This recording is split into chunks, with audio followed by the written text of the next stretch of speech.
कराची किसने तबाह किया? कराची किसने पीपल्स पार्टी, पीपल्स पार्टी, पीपल्स पार्टी, पीपल्स पार्टी, पीपल्स पार्टी। इस सवाल का तो सब यही जवाब देते हैं, लेकिन मसला ये है कि आज तक किसी ने ये नहीं बताया कि पीपल्स पार्टी ने आखिर कराची तबाह किया कैसे।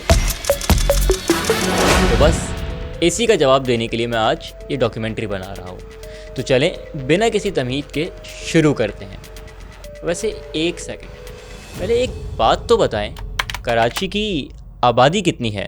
2 करोड़ 10 लाख, 2.5 करोड़, 3.5 करोड़ जो कि है, जिसका मैं चैलेंज करता हूँ। मुल्क के सबसे बड़े शहर का सबसे बड़ा अलमिया ये है कि आज तक हमें पता ही नहीं है कि कराची में कितने लोग बसते हैं, और यही इसकी तबाही की सबसे बड़ी वजह है।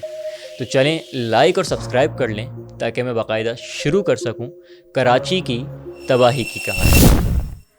अच्छा, यहाँ एक अहम बात, अमूमन रफ्तार को लोग सराहते हैं कि हम इसी तरह बिना डरे तहकीकाती डॉक्यूमेंट्री के ज़रिए ताकतवर लोगों को जवाबदेह ठहराते हैं, लेकिन आपको बताऊं ये सब मुमकिन नहीं अगर आप हमें सपोर्ट ना करें, क्योंकि जाहिर है इस तर्ज का काम स्पॉन्सरशिप और फंडिंग के ज़रिए तो मुमकिन ही नहीं। तो अगर आप चाहते हैं कि रफ्तार इसी तरह इंडिपेंडेंट जर्नलिज्म को मुल्क में ज़िंदा रखे तो पेट्रियन पर हमारी सपोर्ट का हिस्सा बने।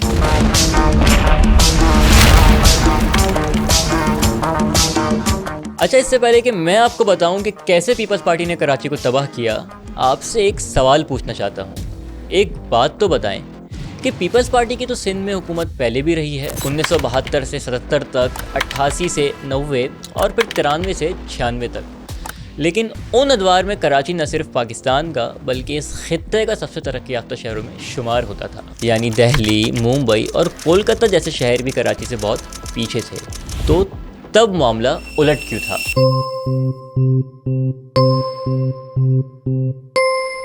चले परेशान मत हो, मैं ही बता देता हूँ।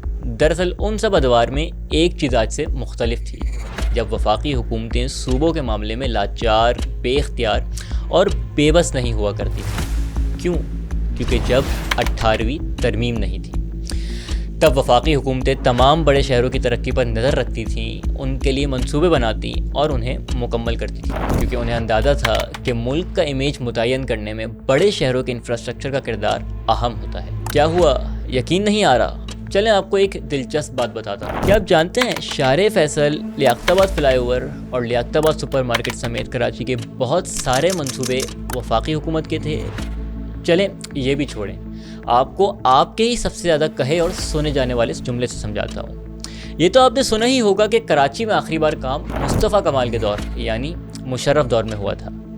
जानते हैं उस वक्त भी 18वीं तरमीम नहीं थी। हमने 2 सालों में इस कराची में इतना काम किया कि आप 60 सालों के कामों को कंपेयर नहीं कर सकते। मुशर्रफ साहब ने ये किया कि उन्होंने, ताकि आवाम को रिलीफ मिले, एक डिक्टेटर की ये ख्वाहिश होती है कि लोगों में सियासी बेचैनी ना हो, तो उसने फिर एक सिस्टम दे दिया कि जी लोकल गवर्नमेंट को ज़्यादा से ज़्यादा उन्होंने इख्तियारात दिए, जिसमें तालीम, सेहत, ज़मीनों का जो रिकॉर्ड, फिर बिल्डिंग कंट्रोल, मास ट्रांजिट, ट्रांसपोर्ट, ये सारे काम जो कि लोकल लेवल पे होने चाहिए, पानी का बंदोबस्त, वाटर एंड सीवरेज, ये उन्होंने लोकल गवर्नमेंट को इख्तियारात दे दिए। एक पावरफुल मेयर हर शहर में। आप उस ज़माने का देखें कि कितना तेज़ी से काम हुआ। और 29 बिलियन रुपीस का तामीर कराची का पाकिस्तान की तारीख में, कराची की तारीख में पहली दफा वो डेवलपमेंट वर्क्स का पैकेज तैयार हुआ, जिसमें 6 अरब रुपए बोले जो है वो फेडरल गवर्नमेंट को उन्होंने कहा कि फेडरल गवर्नमेंट दे, 5 अरब रुपए जो है प्रोविंशियल गवर्नमेंट दे, 6 अरब रुपए जो है वो सिटी गवर्नमेंट दे, और बकिया 12 अरब रुपए जो है वो स्टेक होल्डर दें। लेकिन फिर आता है कहानी में ट्विस्ट। अगर आपने सिंध सरकार वाली हमारी ये डॉक्यूमेंट्री देखी है तो आप जानते होंगे कि 2010 में सदर जरदारी ने एक ऐसा काम किया जो अमूमन आप पाकिस्तानी सियासतदान से एक्सपेक्ट नहीं करते। उन्होंने पार्लियामेंट के बगैर मांगे तमाम ताकत पार्लियामेंट और सूबों को दे दी, और ये वो मास्टर स्ट्रोक था जिसने सूबा सिंध की पावर डायनामिक्स ही बदल दी। इसके नतीजे में नेशनल पॉलिटिक्स तो पीपी के हाथ से निकल गई, लेकिन सूबा सिंध पे जरदारी राज ने पंजे गाड़ लिए।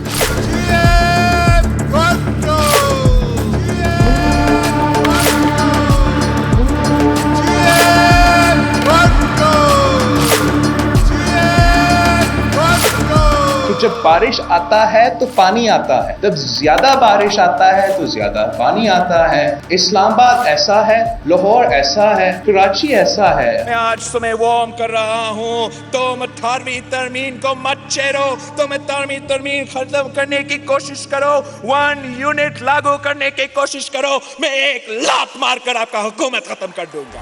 अब डॉक्यूमेंट्री का एक इंतहाई अहम मोड़, अगर हमें कराची की तबाही को समझना है तो हमें सूबे सिंध पर पीपल्स पार्टी के राज को समझना होगा। क्यों? क्योंकि यहीं से कराची की तबाही जुड़ी है। देखें, 18वीं तरमीम के बाद अब सूबों के पास ताकत भी थी, इख्तियारात भी और बेपनाह वसाइल भी। लेकिन गौर किया जाए तो ये इख्तियारात ताहयात पीपल्स पार्टी को नहीं मिले थे, क्योंकि ये सब वजारत आला के थे। और इस बात की क्या गारंटी कि अगली बार भी सूबे सिंध में हुकूमत पीपल्स पार्टी की। तो राज को पक्का करने के लिए सबसे अहम होता है कि ख़तरात को एक एक करके एलिमिनेट किया जाए। क्या ही अच्छा हो कि अगर कराची की सीटें ही कम हो जाए, कराची से एक भी सीट ना जीतें, फिर भी अंदरून की सीटें इतनी ज़्यादा हों कि वज़ीर आला हमेशा हमारा ही बने। पर इससे पहले कि पीपल्स पार्टी इसके लिए कुछ करती, ये तोहफ़ा इन्हें वफाकी हुकूमत ने दे दिया।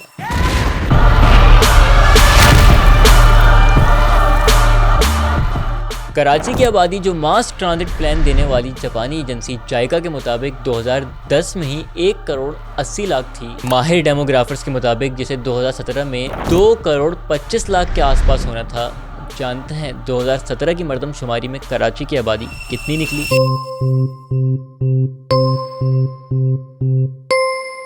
1 करोड़ 60 लाख। ये बिल्कुल आपने ठीक सुना।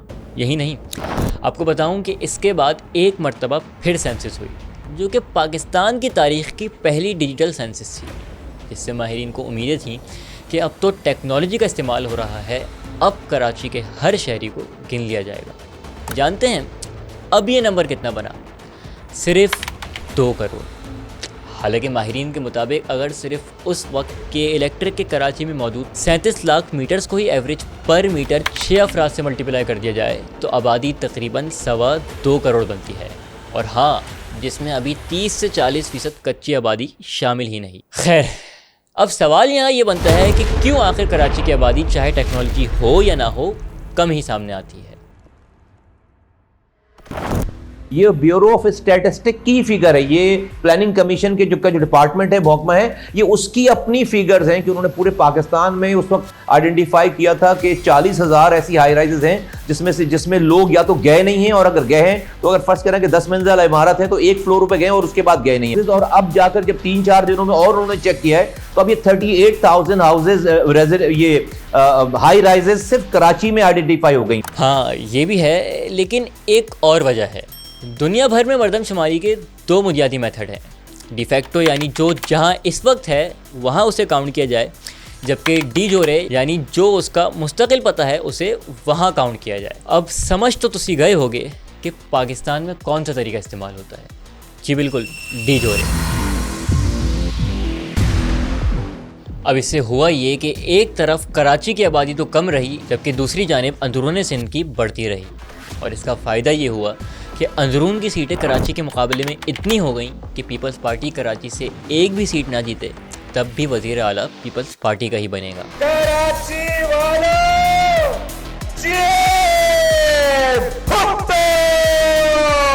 कराची ऐसा है। खैर, फिर वही बात कि चलें, सेंसस में तो फिर असल जिम्मेदार वफाकी हुकूमत है। लेकिन आइए अब आपको पीपल्स पार्टी की तरफ से चली गई एक ऐसी चाल का बताता हूँ जिसने कराची वालों को अपनी नुमाइंदगी के बुनियादी हक से ही महरूम कर दिया।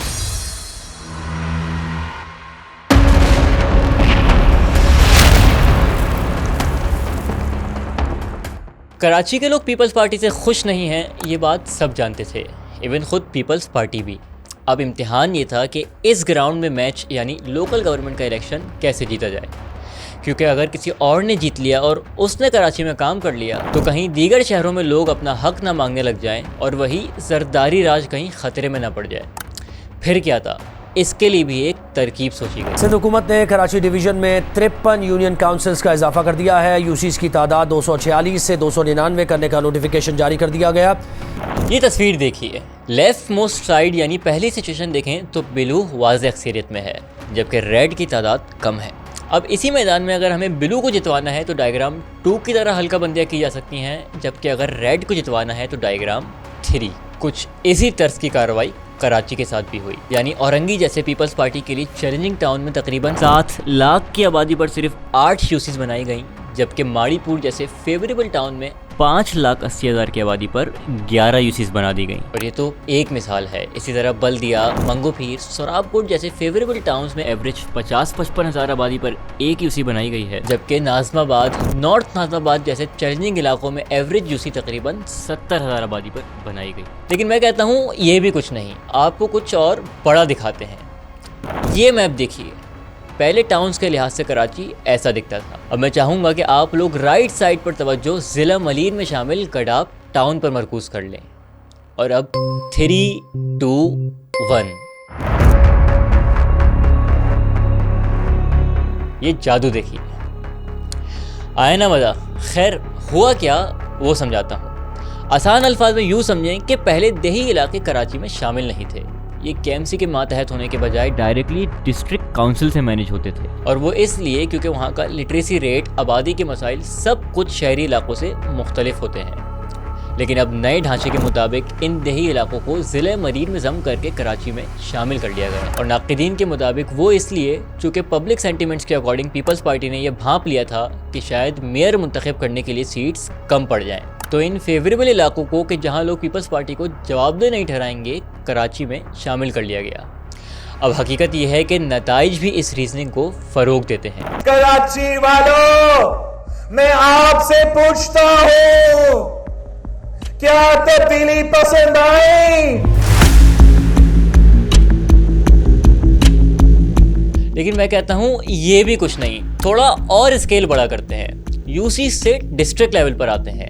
भाई अगर आपने 6 साल पहले कराची का डिस्ट्रिक्ट मैप देखा हो तो वो इस तरह दिखता था, लेकिन अब ये कुछ इस तरह दिखता है। क्यों? क्योंकि 2020 में डिस्ट्रिक्ट वेस्ट में एक और डिस्ट्रिक्ट किमाड़ी ऐड कर दिया गया। और वो इसलिए, बल्कि एक काम करते हैं, पहले आपको मौका देते हैं कि क्या आप बता सकते हैं कि इसका पीपल्स पार्टी को क्या फ़ायदा हुआ होगा।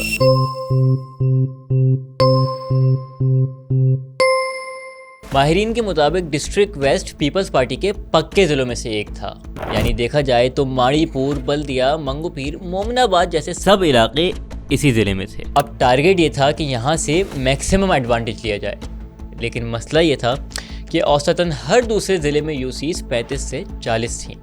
अब अगर किसी एक ज़िले में 60 यूसीज बना दी जाती तो हंगामा बर्पा हो जाता। इसलिए किया ये गया कि डिस्ट्रिक्ट वेस्ट को 2 डिस्ट्रिक्ट्स में तकसीम कर दिया गया, डिस्ट्रिक्ट किमाड़ी और डिस्ट्रिक्ट वेस्ट। और फिर एक में 32 जबकि दूसरे में 33 यूसीज बना दी गई, जिसके बाद यहाँ मजमूई तौर पर यूसीज का नंबर 65 हो गया।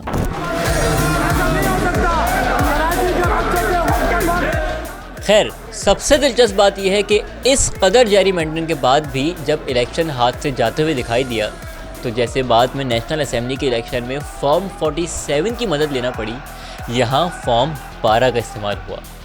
और फिर भी जब मेयर के इंतखाबात के लिए अक्सरियत ना बन पाई तो पीटीआई के अरकान को वोटिंग के लिए पहुँचने ही नहीं दिया गया। मुर्तज़ा वहाब को वोट देने वालों की गिनती का इंदराज हो चुका है और ये खुशी का इजहार करें। आप देख सकते हैं ये पीपल्स पार्टी के उम्मीदवार हैं मेयर कराची के लिए, और मुर्तज़ा वहाब को वोट देने वालों की गिनती इस वक्त तो मुकम्मल हो चुकी है, जबकि मुर्तज़ा वहाब इसको मेयर बनाया गया, जिसको उस मेरे कल में यकीन ही नहीं आ रहा था कि वो मेयर बन गया, इसलिए वो पागलों की तरह उठक बैठक कर रहे थे जिस दिन वो इलेक्शन जीते थे मेयर का। मैं हमेशा बार बार ये रिपीट करता हूँ कि मैंने पहली बार ये रिएक्शन देखा है कि बंदा खुशी के मारे उठक बैठक करना शुरू हो गया, क्योंकि वो उसको यकीन नहीं था कि जरदारी साहब कितने बड़े चमत्कारी हैं। वो चमत्कार करके दिखा दिया उन्होंने। भाई इतना सब जानने के बाद आपके दिमाग में ये सवाल आ रहा होगा कि ठीक है भाई, जेरीमेंडरिंग, प्लेइंग फील्ड में ऑल्ट्रेशन तो समझ में आ गई, लेकिन इससे नुकसान क्या है? इन शॉर्ट इससे कराची कैसे तबाह हुआ? भाई बात यह है कि अब कराची के मसाइल की आवाज़ बुलंद करने के लिए जो नुमाइंदे मौजूद हैं, इन्हें कराची वालों ने मुंतखब ही नहीं किया, और इसलिए अब कराची का मुकदमा लड़ा ही नहीं जाता। तो अब सोच कर वोट देना, मैं ये नहीं कह रहा कि नहीं देना, देना है तो दे भी देना, क्या फ़र्क पड़ता है। पहले भी दिया था, निकला नहीं तो क्या हुआ? क्या हुआ समझ नहीं आया, तो चलें आसान कर देते हैं। मसला ये है कि बल्दियाती निज़ाम को इतना कमज़ोर कर दिया गया है कि इसके पास ना इख्तियार है और ना ही वसाइल, जिसका नतीजा ये है कि कराची का इंतज़ाम अमलन बराह रास्त उस सिंध हुकूमत के पास है जिसका कराची की नुमाइंदगी से दूर दूर तक कोई ताल्लुक ही नहीं। उनका हल्का ही नहीं है। सियासी सिस्टम में आदमी उस जगह के लिए काम करता है जहाँ से वो इलेक्ट होता है। मरियम नवाज लाहौर से इलेक्ट होती है, वो लाहौर बनाना चाहती है। कराची से इलेक्ट कोई होता है, काम किसी और से एक्सपेक्ट करते हैं। आप ये कह रहे हैं। जानते हैं एक चीज़ होती है OZT, इससे आसान अल्फाज में यूँ समझ लें कि पुराने ज़माने में शहर में जगह जगह चुंगियाँ बनी होती थी जिससे टैक्स कलेक्ट किया जाता था और लोकल गवर्नमेंट को दे दिया जाता था। 1999 में नवाज शरीफ से जब कुछ ताजुरों ने इस बार बार की रुकावट पर एतराज़ात उठाए तो उन्होंने इसका हल ये निकाला कि जगह जगह हर चुंगियों से ऐसे टैक्स कलेक्ट करना ख़त्म कर देते हैं, जबकि इसका हिस्सा GST में बढ़ा देते हैं और फिर इसका हर शहर के हिसाब से हिस्सा लोकल गवर्नमेंट को दे दिया जाएगा। ये माकूल सिस्टम कई साल तक चलता रहा, जिसे मज़ीद बेहतर मुशर्रफ साहब ने ऐसे कर दिया कि GST में OZT की परसेंटेज फिक्स करने के बजाय इसे 1/6 कर दिया गया ताकि GST बढ़े तो ऑक्ट्राई ज़िला टैक्स भी बढ़े, ताकि लोकल गवर्नमेंट को ज़्यादा से ज़्यादा फ़ायदा हो सके। लेकिन फिर हुई 7वीं NFC जिसने पूरा स्ट्रक्चर ही तब्दील कर दिया। इसके मुताबिक अब ऑक्ट्राई ज़िला टैक्स डायरेक्ट लोकल गवर्नमेंट को नहीं बल्कि सूबों को दिया जाएगा, जो सूबे खुद अपनी मर्जी से बाद में नीचे तकसीम कर देंगे। और फिर वही हुआ जो 18वीं तरमीम में हुआ था। इख्तियार और वसाइल सूबों को तो मिल गए, लेकिन सूबे ने नीचे ट्रांसफ़र ही नहीं किए। 24 अरब आता था उस वक्त जबकि सिंध गवर्नमेंट का बजट था 450 अरब। आज भी 24 अरब आ रहा है, जबकि सिंध गवर्नमेंट का बजट 3,500 अरब हो गया। 8.5 गुना बढ़ गया, 850 गुना, और अब तो इंशाल्लाह और भी बढ़ेगा। तो जो आपके 8.5 गुना हो गया, तो हमने फिर उसका हिसाब लगाया। हमने जो सारा रिसर्च हमारी टीम है उन्होंने हिसाब लगाया कि अगर 2.5% ऑफ GST लोकल गवर्नमेंट्स को जाए फेडरल गवर्नमेंट की तरफ से, जो 7th NFC से पहले जाता था, उसमें जो कराची को शेयर मिलता था वो शेयर मिले, तो इस वक्त कराची को जो इस साल ये जो रवां साल है इसमें 227 अरब रुपए मिलते हैं सिर्फ उसमें ऑक्ट्राई के हद में GST। अच्छा, अभी तो ये एक चीज़ है। जानते हैं एक होता है इंफ्रास्ट्रक्चर सेस। इसे यूँ समझें कि ये रकम वफाकी हुकूमत उस शहर को देती है जहाँ पोर्ट होता है, और वो इसलिए क्योंकि पोर्ट की वजह से वहाँ हैवी ट्रैफिक चलता है जिससे सड़कें डैमेज हो जाती हैं। जानते हैं तकरीबन पिछले 10 सालों में इसी कीमत में सिंध हुकूमत ने कराची को 1000 अरब रुपए से ज़ायद देना था, लेकिन अफसोस ये भी ना मिल सका। हालांकि ये तो वो चीज़ है जो प्योरली कराची का हक है, क्योंकि जहाँ तक हमें पता चला है सिंध के सिर्फ एक ही शहर में पोर्ट्स हैं और वो कराची है।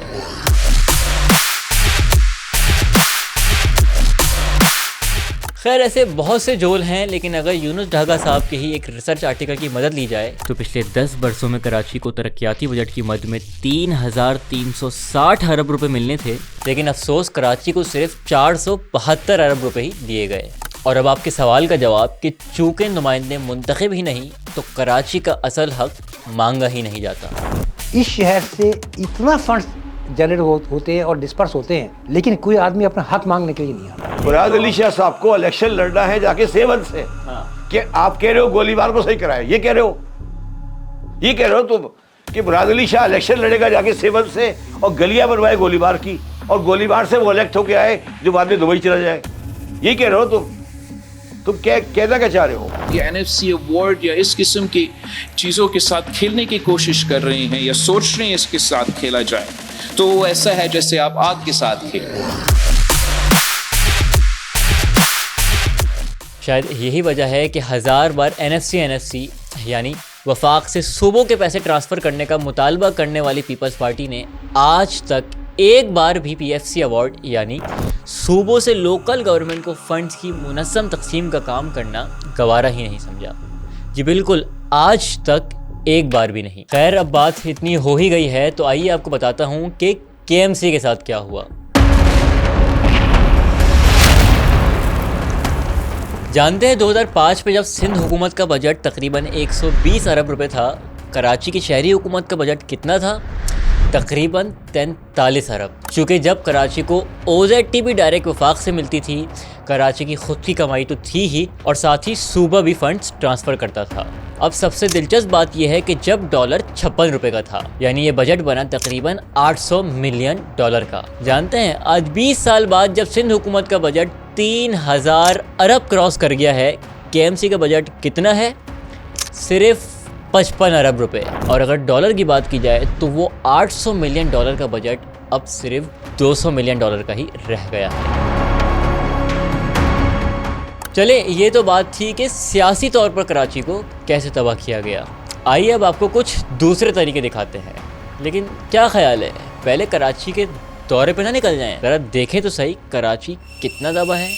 सड़क की हालत अबतर कर दी है, बूंद के लिए जो है वो तरस रहे हैं। कराची मसाइल का गढ़ बन चुका है। माड़ीपुर रोड और अतराफ में शदीद ट्रैफिक जैम है। पूरा शहर खंडर का मंजर पेश कर रहा है। गलियां तो खंडरात। यहाँ पर जंग हुई है अभी 2025 वाली। कचरा कुंडी में तब्दील हो चुके हैं। पहले क्या खुलेगा, स्ट्रेट ऑफ हरमूज या यूनिवर्सिटी रोड? बहुत अच्छा सवाल है भाई। इस सब से तो आप वाकिफ़ ही हैं, ये तो मैं अब नहीं दोहराऊंगा। और ना मुझे ये बताने की ज़रूरत है कि कराची में आखिरी बार बड़े पैमाने पर तरक्याती काम 2007-8 में हुए थे, जबकि लाहौर में हालिया कुछ अरसे में ही लाइन लगी हुई है। मैं तो आपको सिर्फ सिंध हुकूमत के 2 मेगा प्रोजेक्ट और उसमें हुआ मेगा काम दिखाऊंगा। मनसूबा पानी का जो था K4, 2 साल के अंदर अपने टेन्योर जो आपने हमें दिया है उसके अंदर ये कंप्लीट करना चाहते हैं। K4 का प्रोजेक्ट पूरे शहर कराची को पानी प्रोवाइड करेगा। उसकी शेड्यूल डेट जो है 2019 जुलाई के अंदर कंप्लीट होने की है। इंशाल्लाह वो एज पर शेड्यूल कंप्लीट होगा। इस मंसूबे को इंशाल्लाह हम 2 सालों के अंदर और 2 सालों में मैं जब ये बात करता हूँ तो 2 सर्दियों के सीज़न और 1 गर्मियों के सीज़न के अंदर ये मुकम्मल किया जाएगा। इसे 2002 में सोचा गया, सालों इसकी प्लानिंग की गई, 2011 में इसकी 25 अरब की कॉस्ट मंजूर हुई, जबकि 2014 में ये मुकम्मल मंसूबा वफाक और सिंध हुकूमत के दरमियान मंजूर हो गया। इससे एग्जीक्यूट सिंध हुकूमत ने करना था, जबकि कॉस्ट 50-50% सिंध और वफाक दोनों ने अदा करनी थी।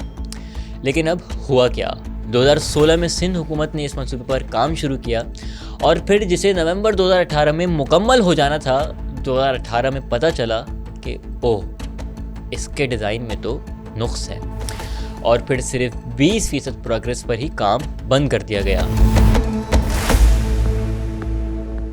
खैर, जब मामलात ज़्यादा ख़राब हो गए तो सूरत हाल को बेहतर करने के लिए वफाकी हुकूमत एक्शन में आई। 2020 में यह काम हंगामी हालात में वापडा के सुपुर्द किया गया और अब की बार नए प्लान के मुताबिक इस बिगड़े काम को ठीक करने और मंसूबे को मुकम्मल करने के लिए जो रकम मुख्तस करना पड़ी वो बनी 126 अरब, यानी अपनी असल कॉस्ट से तकरीबन 400% ज़्यादा। वो अलग बात है कि इस सब के बावजूद अब की बार जब इस मंसूबे को दिसंबर 2025 को मुकम्मल होना था, ये फिर मुकम्मल ना हो सका क्योंकि वापडा चेयरमैन के मुताबिक फ़ंड्स ही नहीं दिए गए। और हाँ, इसमें सूबाई और वफाकी हुकूमत दोनों कसूरवार हैं। K4 की तामीर के लिए वापडा पर एतमाद किया है, जिसके लिए हम शुक्रगुजार हैं। अच्छा, यहाँ एक चीज़ समझना इंतहाई ज़रूरी है।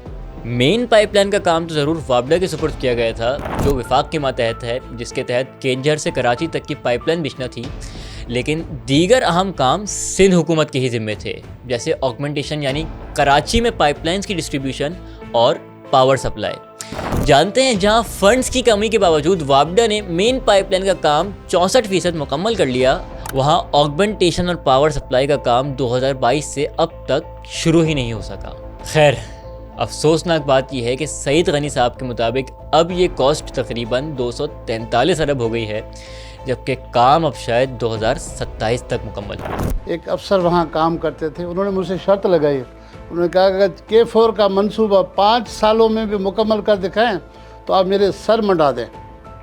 इतने कॉन्फिडेंस थे, कह रहे नहीं हो कर सकते क्योंकि इसकी डिज़ाइन ही गलत है। ये अभी की बात बता रहा हूँ, 1 हफ्ता पहले की बात बता रहा हूँ। अच्छा हाँ, अब अगर आपको लग रहा है कि वाकई यार इस प्रोजेक्ट में तो नाअहली और नॉन सीरियसनेस की इंतहा हो गई है और अब इससे मज़ीद क्या ही बुरा हो सकता है, तो भाई माजरत, लेकिन आप गलत हैं। आइए अब आपको सिंध हुकूमत का एक और शाहकार दिखाते हैं।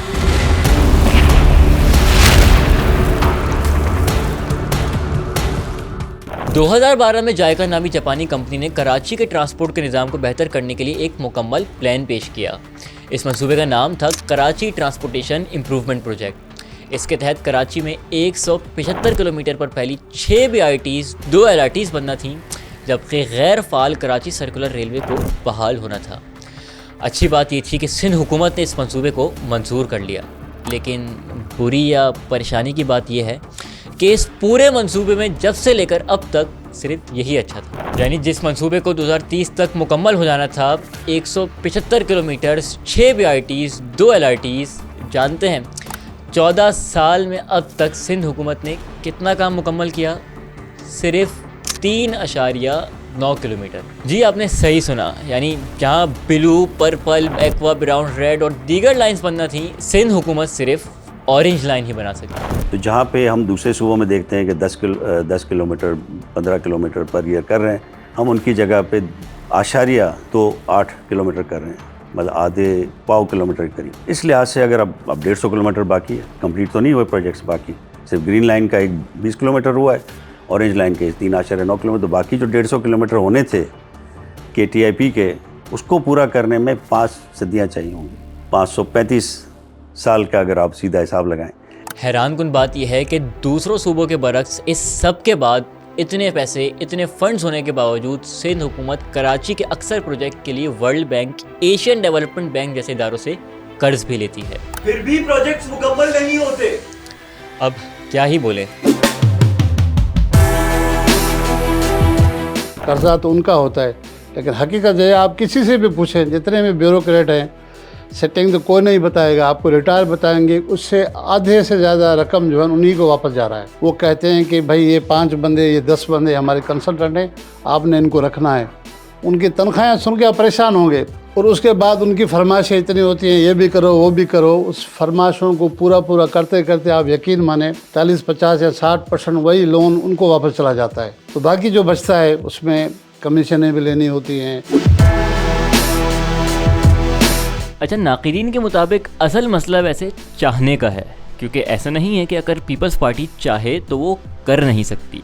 कि हम देखते हैं कि अगर बात इलीट्स और बाअसर लोगों के लिए एक DHA को दूसरे DHA और बहरिया से मिलाने की हो, तो 39 किलोमीटर लंबी शाहरे भुट्टो भी वक्त पर मुकम्मल हो जाती है। खैर, बहुत सैर हो गई, चलें वापस अपने मेन टॉपिक की तरफ चलते हैं।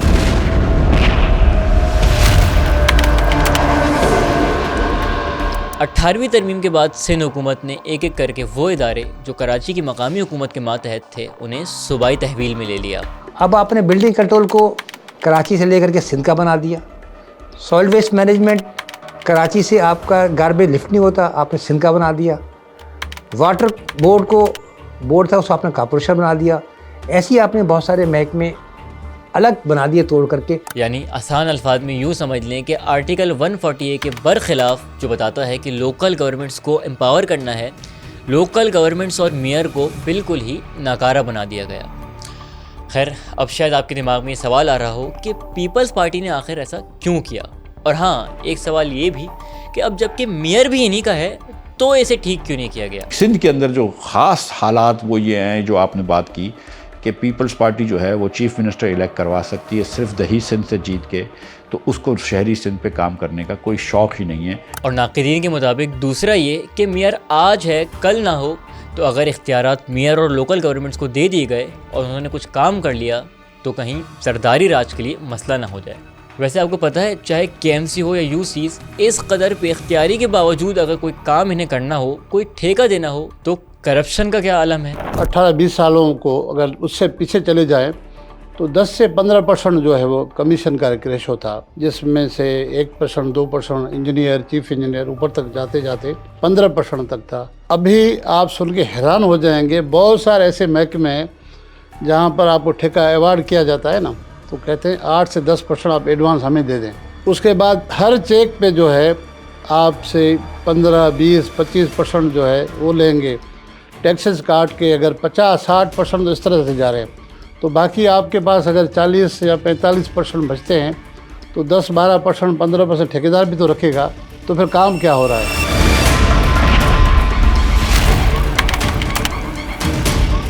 अब जाहिर है गैर मुंतखब सेटअप को बिना किसी मसले के चलना है तो काबिल लोग जिनका हक है वो तो सूटेबल रहेंगे नहीं, काबिल लोग तो सवाल उठाएंगे, मसला पैदा करेंगे। इसलिए इस मसले से निपटने के लिए ब्यूरोक्रेसी को हवाले किया गया करप्ट और अपने वफादार लोगों के। इनकी खूबी ये है कि ये ऐसे बदनाम तरीन लोगों को, करप्ट लोगों को ढूंढ के आके बड़े बड़े ओहदों पर बिठा देते हैं, फिर वो इनकार नहीं करते हैं। हो सकता है इनको 2-4% नहीं मिल रहा हो, लेकिन 2-4% का क्वांटम इतना बड़ा है कि बिलियंस रुपीस बन जाते हैं। तो इनकी वो ना नहीं करते हैं, वो कहते हैं ठीक है सब अच्छा है। न जाने कराची वालों से पीपल्स पार्टी को कितना बैर है कि गुज़िश्ता 18 सालों में सईद गनी के सिवा कराची से मुंतखब पीपल्स पार्टी के किसी MPA को वज़ीर नहीं बनाया गया। सिंध ने और बांग्लादेश ने पाकिस्तान बनाया है, आपने तो बनाया नहीं। आप तो माइग्रेशन करके आए हैं, भगाए गए और आप भाग के आके यहाँ आपने पनाह ली, हमने आपको पनाह दी। खैर, अब एक बार फिर डॉक्यूमेंट्री का अहम मोड़। अब तक हमने जो बताया और दिखाया है इसमें मेन यही दिख रहा है ना कि पीपल्स पार्टी पैसा लगा नहीं रही, दे नहीं रही वगैरह। आपके दिमाग में ये सवाल नहीं आ रहा कि फिर इतना सारा पैसा जाता कहाँ है? सिर्फ कराची में जो पानी है, कितने रुपयों का पानी फरोख्त होता है? हमने सर्वे किया है, कोई 3 अरब रुपए की रोज़ाना पानी की सेल है, जिसमें 1 अरब रुपए ऊपर जाता अशराफ है को, बाकी 2 अरब रुपए के नीचे बंदर बाट होती है। कराची सब्जी मंडी में कोल्ड स्टोरेज के मुख्तलिफ प्रोजेक्ट लेके आए। एक ऐसा बंदा जिसको नवाजने के लिए वो मीडिया की पर्सनैलिटी है, उसके भाई को ठेका दिया गया 6 से 7 अरब रुपये कोल्ड स्टोरेज का। आप जाके कराची सब्जी मंडी चक्कर लगाएं, ये कोल्ड स्टोरेज कहाँ बने हैं, आप चेक कर रहे हैं ना कहाँ बने हैं। सिर्फ इसलिए कि वो मीडिया की पर्सनैलिटी है, उसके भाई को राज़ी करें, उनको राम करने के लिए आप अरबों रुपये दे रहे हैं। ये ठेके वहाँ उनको पंजाब में क्यों नहीं मिल रहे, ये ठेके उनको KPK में क्यों नहीं मिल रहे? लेकिन ये तो छोटे बेनिफिट और छोटे बेनिफिशरीज हैं, इनसे मिलिए। यह है डॉक्टर आसिम हुसैन जी, सही सोचा, ज़ियाउद्दीन वाले। लेकिन अहम बात यह है कि जरदारी साहब के वो करीबी दोस्त जो सिंध हायर एजुकेशन कमीशन के चेयरमैन, सेनेटर, वज़ीर आज़म के एडवाइज़र और पेट्रोलियम के मिनिस्टर भी रह चुके हैं। जानते हैं इन्हें हाल ही में ज़ियाउद्दीन यूनिवर्सिटी के नाम पे एजुकेशन सिटी में कितनी ज़मीन दी गई है? 20 एकड़ ज़मीन। लेकिन मैं कहता हूँ ये तो कुछ भी नहीं, अब कुछ मज़ीद ख़ास लोगों से मिलवाते हैं। इनसे मिलिए। ये है अज़रा पेचोहो, जरदारी साहब की सगी बहन, जो ज़ैबिस्ट यूनिवर्सिटी की को चेयरपर्सन और चांसलर हैं। जानते हैं इन्हें कितना नवाजा गया? इन्हें ज़ैबिस्ट के नाम पर पहले कराची के अतराफ खारों में 500 एकड़ ज़मीन दी गई और अब उसी एजुकेशन सिटी में 300 एकड़ ज़मीन से नवाजा गया। सिर्फ समझने के लिए जान लें कि एक पूरे फुटबॉल स्टेडियम का साइज़ हद से हद 16 से 17 एकड़ होता है।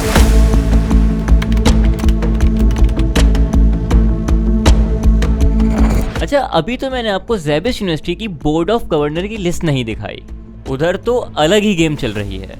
यानी वहाँ जरदारी साहब की एक बेटी बख्तावर चेयरपर्सन हैं, बहन चांसलर हैं, जबकि दूसरी बेटी आसिफा बोर्ड ऑफ गवर्नर की मेंबर हैं। वैसे एजुकेशन सिटी का नाम आ ही गया है तो आपको बताऊं ये भी बहुत ही बड़ी स्टोरी है। यानी मुझे आपको शायद मालूम ही ना हो कि हमारे शहर में ऑक्सफोर्ड कैम्ब्रिज के मजबूरी रकबे से भी बड़ी एक एजुकेशनल सिटी है, जहां आगा खान, ज़ियाउद्दीन, ज़ैबिस्ट समेत एक साथ 50 यूनिवर्सिटीज़ मौजूद हैं। अरे हैरान मत हो, ये सब पेपर पर है, क्योंकि फ़िज़िकली तो वहाँ ना कोई यूनिवर्सिटी है और ना ही वहाँ कोई तालीम दी जाती है।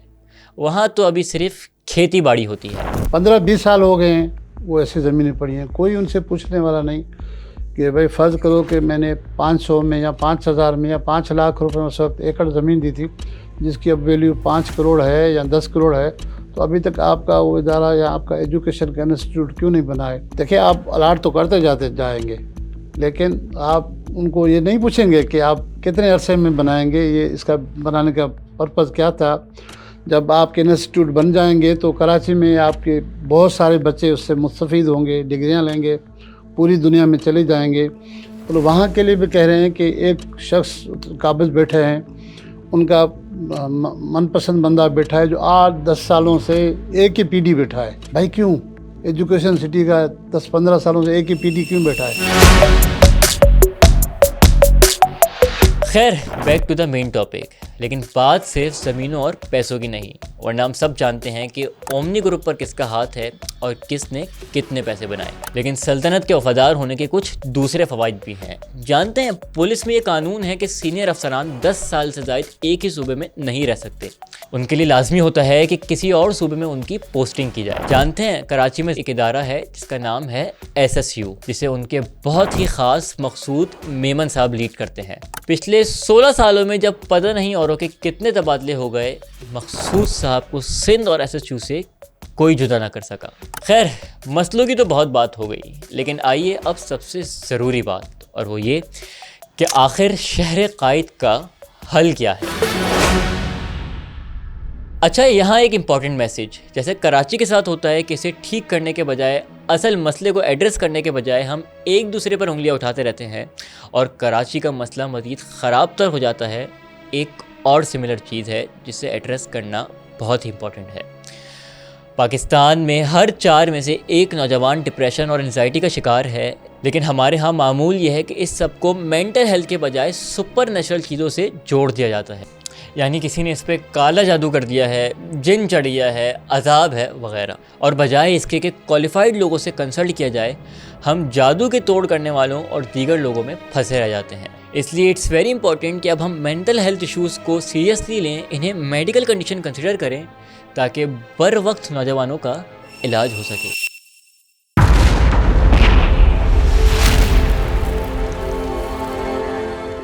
ये है मेक्सिको सिटी, लातीनी अमेरिका की 5वीं बड़ी मईशत, टूरिस्ट हब और 2 करोड़ से ज़ायद आबादी के बावजूद एक इंतहाई डेवलप्ड शहर। लेकिन आपको बताऊं, ये हमेशा से ऐसा नहीं था। 1980 की दिहाई में मेक्सिको सिटी दुनिया के बदतरीन शहरों में शुमार होता था, जहां फ़ज़ाई आलूदगी उरूज पर, इंफ्रास्ट्रक्चर तबाह, पानी का शदीद बहरान और जुराइम का अंधा राज था। माहिरीन के मुताबिक इस सब की मेन वजह ये थी कि इस शहर का मेयर ना बाइख्तियार था, ना उसे इस शहर के लोगों ने मुंतखब किया होता था, और ज़ाहिर है ना वो उनके सामने जवाबदेह होता था, बल्कि वो तो दूर बैठे एक सदर का वफादार होता था जिसने उसे मुंतखब किया होता था। लेकिन फिर जब हालात बहुत ज़्यादा ही ख़राब हो गए तो 1997 में एक तारीख़ी फ़ैसला हुआ। इस शहर के लोगों को पहली बार अपना मेयर मुंतखब करने का हक़ मिल गया, और साथ ही सड़कें, पानी, पुलिस समेत सब कुछ शहरी हुकूमत के हवाले कर दिया गया। और उसके बाद मेक्सिको सिटी की कैसी किस्मत बदली, फिर वो तो हमारे सामने ही है। अब शहर कायद की बात की जाए तो हमारा भी कुछ ऐसा ही है। माहिरीन के मुताबिक हमारा मसला भी यही है, और हाँ, इसका हल भी। कराची को कराची की टेरिटरी रहने दें, कराची को कराची का हक दें, कराची को कराची के लोगों के उस पे हुक्मरानी दें। मेयर का जो कॉन्सेप्ट है उसको हम कहते थे फादर ऑफ द सिटी। तमाम बड़े शहर जैसे दिल्ली है, बॉम्बे है, न्यूयॉर्क है, पेरिस है, इन सारे गवर्नमेंट में सिटी गवर्नमेंट होती है। कराची का कोई सलूशन नहीं है जिसके अंदर कराची के लोगों को कराची पे इख्तियार ना दिया जाए। फादर ऑफ द सिटी इसीलिए कहते हैं कि बाप के पास वो तमाम इख्तियारात होते हैं और बाप के पास वो तमाम जिम्मेदारियाँ होती हैं। शहर के बच्चों को, लोगों को अपना बच्चा समझ करके उसको आगे लेकर के चलता है, उसकी जिम्मेदारी होती है। आप लोकल गवर्नमेंट को एम्पावर कर दें, जिसके हाथ में पुलिस हो, तालीम हो, सेहत हो, रोड रास्ते हों और पानी हो। जो इसका हक बनता है डेवलपमेंट फंड में से, वो डालना हम शुरू कर दें। मैं आपको यकीन दिलाता हूँ अगले 5 साल में कराची के ज़्यादातर मसाइल हल हो जाएंगे।